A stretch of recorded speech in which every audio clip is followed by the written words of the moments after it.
IFM News. IFM News. IFM News. Lokal.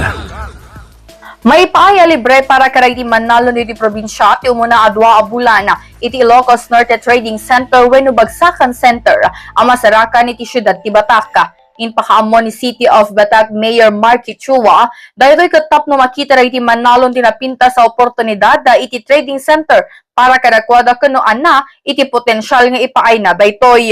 Jay Inatsi tayo, Ilocos Norte Agricultural Trading Center. Nagsimula na rin po.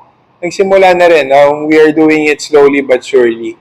Actually, syempre, ini-inform pa rin natin yung mga farmers kung ano yung mga benefits na mag-trade sila doon, yung mga advantages na makukuha nila sa Bagsakan Center. And sinabi naman po ni Vice Governor, pati ni Governor na Vice Governor Matthew Marcos Manotoc and Governor Cecilia Araneta Marcos na yung first 2 months daw po ibibigay natin sa farmers ng libre, free to use talaga para po ma-take advantage nila at talagang makita nila yung potential at saka yung opportunity na mabibigay ng Ilocos Norte Trading Center.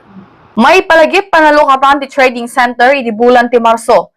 Imuna na nadakama ta daytoy ket saan lao nga para karagti ka probinsyaan no diket mabalenpay karagti agapo iti kabangibang nga probinsya nga agilako karagti bukod da a produkto. Para iti IFM News, Idol Bernadette Toledo, Tatak, IFM.